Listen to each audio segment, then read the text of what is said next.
Hi friends, ಇವತ್ತು ಮಂಗಳವಾರ ಆದ ಕಾರಣ ಮಾರಮ್ಮನ ದೇವಸ್ಥಾನಕ್ಕೆ ಹೋಗೋಣ ಅಂತೇಳ್ಬಿಟ್ಟು ಹೊರಟ್ವಿ. ಈ ದೇವಸ್ಥಾನ ಬಂದುಬಿಟ್ಟು ಆರತಿ ಉಕ್ಕಡ ಮಾರಮ್ಮ ಮತ್ತು ಶ್ರೀ ಅಹಲ್ಯ ದೇವಿ ಅಂತೇಳ್ಬಿಟ್ಟು ಈ ದೇವಸ್ಥಾನದ ಹೆಸರು.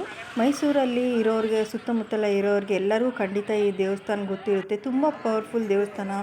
ತುಂಬ ಏನೋ ಅನಾರೋಗ್ಯ ತುಂಬ ಮೇಲಿಂದ ಕಾಡ್ತಾ ಇರುತ್ತೆ, ಏನೋ ತುಂಬ ಬೇಜಾರು, ಈ ರೀತಿ ಯಾವುದೇ ರೀತಿ ಸಮಸ್ಯೆ ಅನ್ನೋದು ಏನಾದರೂ ಇದ್ದರೆ ಖಂಡಿತ ಒಂದು ಸಾರ್ತಿ ಈ ದೇವಸ್ಥಾನಕ್ಕೆ ಖಂಡಿತ ಹತ್ತಿರದಲ್ಲಿ, ಮೈಸೂರು ಹತ್ತಿರದಲ್ಲಿ ಇದ್ದರೆ ಖಂಡಿತ ಭೇಟಿ ನೀಡಿ. ನಿಮ್ಮೆಲ್ಲ ಕಷ್ಟಗಳಿಗೆ ಖಂಡಿತ ಪರಿಹಾರ ನೀಡುತ್ತೆ ಅನ್ನೋದು ನಂಬಿಕೆ ನನಗೆ ಖಂಡಿತ ಇದೆ.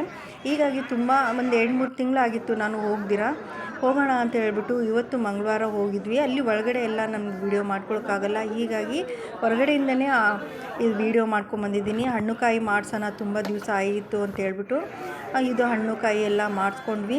ಇಲ್ಲೊಂದು ಪದ್ಧತಿ ಇರುತ್ತೆ, ಏನಂದರೆ ತಡೆ ಒಡಿಸೋದು ಅಂತ ಹೇಳ್ಬಿಟ್ಟು. ತಡೆ ಒಡಿಸೋದು ಅಂತಂದರೆ ಕಾಯಿ ಮೊಟ್ಟೆ ಅದೆಲ್ಲ ರೀತಿಯಲ್ಲಿದೆ. ಅದನ್ನು ನಾನು ವೀಡಿಯೋ ಮಾಡಿಲ್ಲ, ಯಾಕಂದರೆ ಎಲ್ಲ ಜನಗಳಿರ್ತಾರಲ್ಲ, ಬೇರೆಯವ್ರಿಗೆ ತೊಂದರೆ ಆಗಬಾರ್ದು ಅನ್ನೋ ಒಂದೇ ಒಂದು ಕಾರಣಕ್ಕೆ ನಾನು ಅಲ್ಲೆಲ್ಲ ವೀಡಿಯೋ ಮಾಡಲಿಲ್ಲ.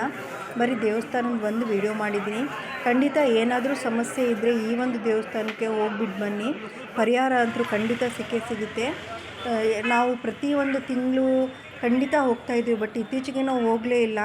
ತುಂಬ ಸಮಸ್ಯೆ, ತುಂಬ ಆರೋಗ್ಯ, ಎಷ್ಟೇ ತೋರಿಸಿದ್ರು ಕಡಿಮೆ ಆಗ್ತಿರಲಿಲ್ಲ. ಅದಕ್ಕೆ ಹೋಗೋಣ ಅಂತ ಹೇಳ್ಬಿಟ್ಟು ಇವತ್ತು ಮಂಗಳವಾರ ಆದ ಕಾರಣ ಹೋಗೋಣ ಅಂತ ಹೇಳ್ಬಿಟ್ಟು ಹೊರಟ್ವಿ.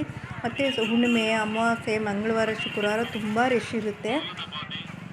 ಎಸ್ಪೆಷಲಿ ಅಮಾವಾಸ್ಯೆ ಅಂತೂ ತುಂಬ ರಶ್ ಇರುತ್ತೆ. ತಡೆ ಓಡಿಸ್ಕೊಳ್ಳೋರು ತುಂಬ ಜನ ಇರ್ತಾರೆ. ಅದೇ ರೀತಿ ಇವಾಗ ನೋಡ್ತಾ ಇದ್ದರೆ ಎಲ್ಲನೂ ಇವಾಗ ಮನೆಗೆ ದೃಷ್ಟಿಗೆ ಕಟ್ತಾರೆ ನೋಡಿ, ಅದು ಆ ದೃಷ್ಟಿ ಕಟ್ಟೋದು ಗೊಂಬೆ ಇರುತ್ತೆ ನೋಡಿ, ಅದು ಮತ್ತು ಏನೇನೋ ಕಾಯಿ ಥರ ಅದೆಲ್ಲ ಇರುತ್ತೆ, ನನಗೆ ಹೇಳೋಕ್ಕೆ ಗೊತ್ತಿಲ್ಲ ಅಷ್ಟೇ. ಹೀಗಾಗಿ ಅಲ್ಲಿ ಖಂಡಿತ ಹೋಗ್ಬಿಟ್ಟು ಬನ್ನಿ, ತಡೆ ಓಡಿಸ್ಕೊಂಡು ಬನ್ನಿ, ತಾಯಿಗೆ ಹಣ್ಣು ಕಾಯಿ ಮಾಡಿಸ್ಕೊಂಡು ಬನ್ನಿ.